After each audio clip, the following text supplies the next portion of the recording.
Hi, everybody. I'm Eric Chen, the Chief Public Mission Officer of Cyberport. So before we begin, let me just use a couple minutes to introduce Cyberport for those overseas friends.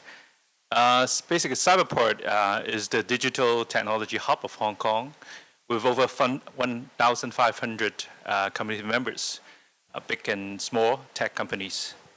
And we have 6 key focus: fintech, smart living, which is part of smart city, and also digital entertainment. And for technology clusters, it's easily remembered by ABC. A, AI, B, blockchain, and cybersecurity. So Cyberport basically provides a one-stop platform for funding, mentorship, and networks to help startups succeed. And there's actually 2 initiatives related to helping startups to get funding. One of them is Cyberport Investor Network. We have over 100 investors in our network, attracting more funding and getting latest investment insights from that community. And we have altogether raised more than $361 million and successfully matched 26 partnerships in these 2 years since its inception in 2017. And we also have set up our own VC fund. We called it Cyberport Macro Fund. And CMF was set up in 2016 with initial size of $200 million to basically endorse our startup, but it's also managed by a professional investment team. So we are very honored today to have a very distinguished guest today. Next to me is Ms. Cindy Chow. She is the Executive Director of Alibaba Hong Kong Entrepreneurship Fund. They manage a $1 billion fund to support entrepreneurs and young people in Hong Kong, one of the most exciting initiatives in the Hong Kong startup ecosystem. And then next to Cindy, we have Mr. Ben Jiang, the managing partner of C Ventures. And he leads all the investment directions and new business development initiatives within K11 Investment and New World Development. And to my far end, Mr. Duncan Chill is a co-founder and managing director of Radiant Tech Ventures. He's a seasoned investor with over 20 plus years of experience and leads a lot of merger and acquisition projects over the globe. So without further ado, let's get started, shall we? So, well, we are in a very special time, and this COVID pandemic definitely, has done some material, change to the investment environment, especially in this year.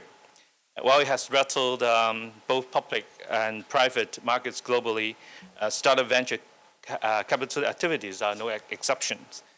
So I would like to get started by asking all our guests, to share with us, the investment strategy in this very special time, how to deal with COVID, and how you actually advise the startups to deal with these challenging times.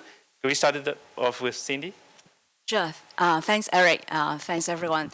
So I guess from investor point of view, this is really a challenging time. And from an investor point of view, of course, we will try to be as prudent as possible in terms of investing into new deals. Actually, this is also a time that we will try to not only slow down our investments, but at the same time to look more into how to help our current portfolio to survive and also to pivot their business according, to suit the new normal or new business paradigm that we will be facing soon. So, for example, we will spend time to work with our portfolio companies and see how they can actually, really ride on this new economies of new way of doing things and how to benefit from it. Say, for example, we are working more at home, distance, right, using the digital technology to help us to perform. And also because of the social distancing, there is a boom in like e-commerce and also the ancillary services like delivery, logistics. So, for example, one of our companies picked up is doing the last mile delivery for the COVID-19 testing in Hong Kong. And also one of our investments, which was previously focusing on DNA testing, Prenetics, is also providing this COVID-19 testing, not only to help the community, but also to really to pivot a bit of their business model. So from the business side, I think that is what we try to advise our investment companies.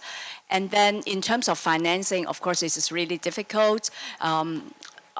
Usually startups will start doing financing like when they have like 12 or around 12 months of runway. But I guess at this time it is really difficult.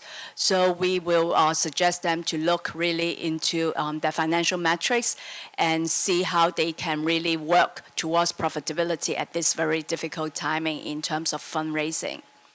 And then thirdly, I guess this is also a time for the company to make use of this difficult time to see how they can really help to build up the team. At Alibaba, we suffered through SARS, and it is during SARS that Jack Ma and his team built up the company culture and also the teamwork, which actually helped us to grow and become what we are today. So we really advise our portfolio companies to make use of this very challenging time, which is a very good time for the team to build up their spirits and also to lay a strong team to when when this crisis is over. I'm sure that with a strong team, then they can really come out even stronger. Thank you, Cindy. It seems like that while there are threats, there's always opportunities around, right? So Ben, we know that the New World Group has been very supportive with the local startup ecosystems. So from your perspective, what are you advising your startup and how are you dealing with this? So when COVID get more and more serious early this year, right? Because we have a monthly checkup with all of our founders, right? So early on, we kind of give them a guideline, as in how to preserve cash and how to prepare for this recession that we would foresee to come. That's one thing that we have been advising our company early on. On top, how we help or provide value add to our portfolio company is that right now, what's most difficult is fundraising. Okay, so recently we also hosted our first ever online webinar for our portfolio companies. We invited 9 of our portfolio founders and invited about 200 international investors joining our Zoom meeting. And each founder is presenting the company for about 10 minutes, followed by 5 minutes of Q&A. And that response is quite positive. Out of that 9 companies, I would say majority of them have over 20 investors asking for a one-to-one subsequent meeting and talk about subsequent fundraise. So that's how we try to provide value add at this challenging times. And in terms of investment focus, I would say fortunately, what we have been focusing on for the past couple of years has been online, has been e-com, has been consumer upgrade, right? So these are the sectors that are still doing quite well. Especially, I would say COVID-19 is actually a catalyst that has kind of boost this paradigm shift on online consumption, right? So actually our portfolio companies are doing quite okay. But what's more that we're asking from them is how do they grab market share? Because this is a challenging time, but it's also present opportunities for them. That's one thing. And the other thing is how to make sure that they can achieve profitability in the shortest period of time. So that's what we're trying to do. Thank you. And Duncan? I think similar to the other two guesses, I think we did the same thing. I see a report from PitchBook a few days ago that they summarize the first half investment in the US, the VC investments. I think they see a 15% drop in the total VC investments, but in early stage, it's about 50% drop. I think it could be similar or even worse in Hong Kong, right? For the early stage, we could see very sharp drop in that. So actually, I mean, like all the other investors, I think I wouldn't say. I think we have to aware the companies of a sharp slowdown in investment. So what we did, I think, is the same. We go back to all portfolio companies, work on the cash flow planning. If you have a 12-month runway, try to extend to 24. If you're talking to several companies for POC, only focus on those that you expect near-term revenue and some more long-term development projects, R&D projects, you might have to delay it for some time just to extend the cash flow for the company, especially those companies we're investing at a relatively earlier stage. So I think it will be some time before the investment window, I wouldn't say start, but resume or go back to what it was before. So ample planning in cash flow for all the startups is one thing. And but I think in tech generally, we're not as bad as you compare to retail industry or tourist related industry. You know, there are some people that actually benefit from the time, like we just mentioned. I mean, some logistic company, medical related, healthcare related company. There are people that actually benefiting, not just benefiting, but getting the once of a lifetime chance. You know, I heard company startups, they knock on hospital's door for like months or years, and they never get a POC, never get a team to meet them. But now, you know, they got call from maybe hospital authority, you know, just to try on their projects or their technology. So at the same time, I think we expect those that have the opportunity should seize on it, and they might be the next target for further investments. Thank you, Duncan. And Duncan has been very supportive, you know, to Cyberport Startups Company. And by the way, Duncan is the founding chairman of our Cyberport Investor Network. And then now Cindy has taken up the role as the convener and the current chair lady. So if I could wrap up this first question is, it seems that we haven't slowed down, you know, from the investment perspective, and which is also exemplified by Cyberport's recent investment. In this first 5 months of 2020, that we have actually also invested in 4 of our community members, namely Equimond, who develops an AI robo-advisor, GapBridge, investment syndication platform, GetLinks, which operates a talent recruitment platform, and 1 Degree, a virtual insurers. And under that current market uncertainties, we actually encourage, you know, and glad to still have attracted 33.4 million in this co-investment round, right? So let's just go to the next questions, right? Since you are all investing in Hong Kong as well as in other parts of the world, could you share with us what you see and, you know, in other, you know, government, how they have actually helped the startup in this difficult time? Any particular support or subsidy program that we could reference?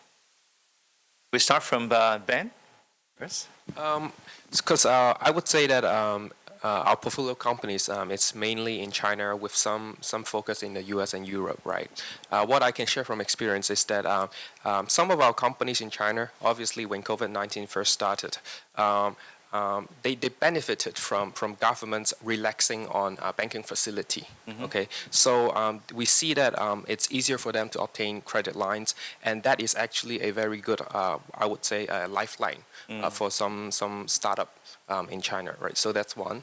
And in the United States, right, I think that they launched a kind of a program, especially for kind of a SME or startup, as in they can obtain a government loan, and a certain percentage of that government loan, it's also, you can apply to ask for the company to government to kind of forgive the loan.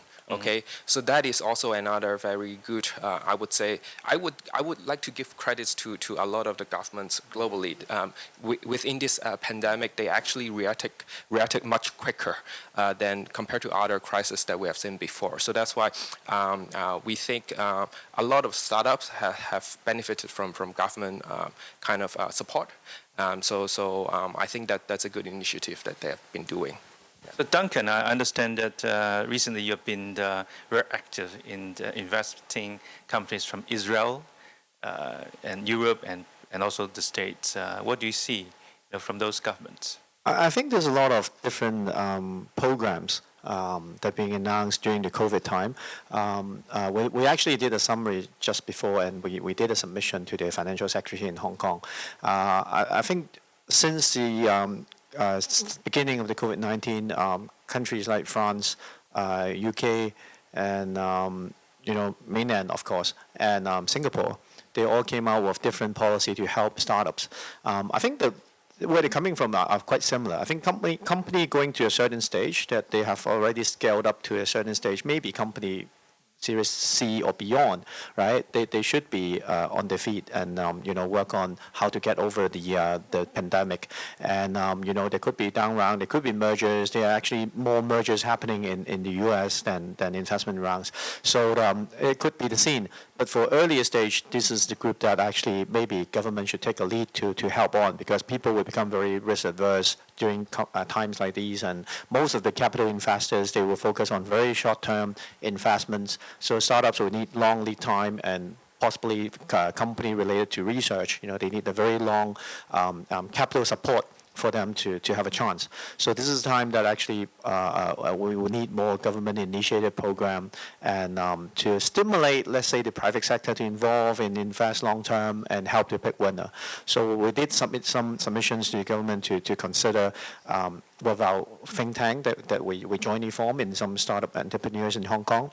Hopefully we will see more programs in the Hong Kong side that can help the startups to go through this very difficult time. And definitely I know Cyberport, Science Park, we're doing a lot to help the early stage companies. Thank you, Duncan. And Cindy, could you let us know how Mainland is helping startups?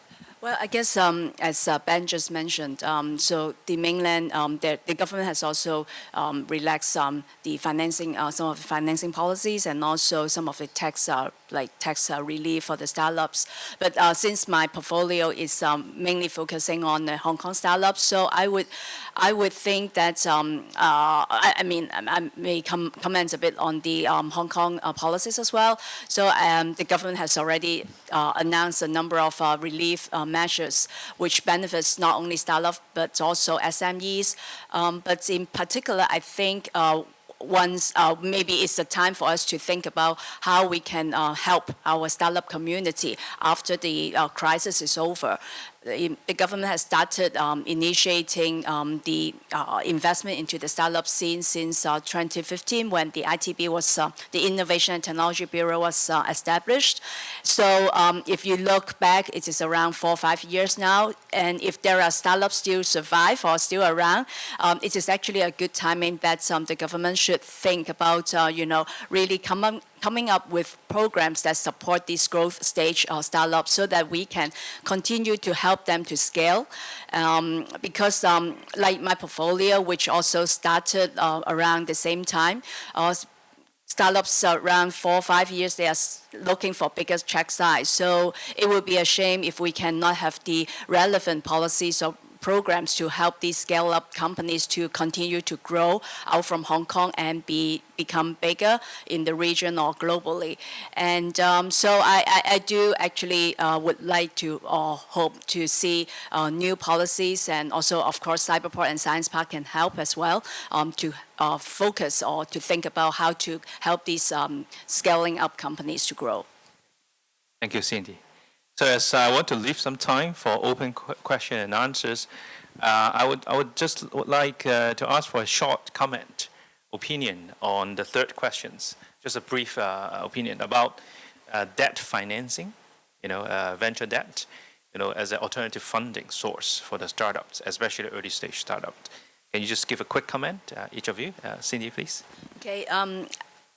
During this period, actually, it is very difficult for startups especially those startups that is looking for survival, to get venture debt. Our fund has actually come up with a financing program for our own portfolio companies to help them to go over this period. But having said that, it would be great if we can have the venture debts also in Hong Kong, so that there would be more sources or more diversified source of funding for startups to consider. Yes, so for our fund, we In terms of our investment structure, we would also be open to investing in a debt structure. And that's more and more common in this period of time, given I think some founders, they don't want to set a specific investment valuation, given kind of the COVID-19 has kind of impacted the numbers, right? That's one. But I do agree with Cindy. I think in Hong Kong especially, we need more banks or more organizations specifically in this sector, because we do think that in the US it's actually a very, very hot sector. And a lot of investors only focus on doing venture debt, and that's a big business. And with venture debt, actually, I would think that this would help a lot of startups in this region. Yeah, I agree. Definitely a good thing to explore the debt financing, and I think that improve the depth of the ecosystem, the funding ecosystems in Hong Kong, because there are still certain cycle in the funding ecosystem that we're not missing, but we're not very strong on. So debt financing is definitely one thing, and that will lead to valuation, professional services related to startups, which is also something we have to improve on, to curate the companies and let them stay in Hong Kong. Thank you all. So, so far, okay, no? So if we have more time, then I'll probably ask a few more questions. One of them is as the the investors that you would invest in the early stage companies, and particularly when we talk about potential opportunities that we see after the pandemic, what are the advices you are giving to your portfolio company at this moment to basically pave way for the relaunch or the recovery of the economy? Can you share a few of your advices? I think the pandemic done changes to behavior in many areas. I mean, not just in the social, how we live our life, how we do our daily commute. I think even to the investors, it has done some changes to the behavior of a lot of the investors. I think one of the things is a lot of the what we call business expansion reliant on heavy cash burn. I think that is, I wouldn't say history, but I think there would be fewer investors willing to fund companies through very intensive cash burn to acquire clients and then further develop your business plan. So I think most investors after the pandemic will be more conscious.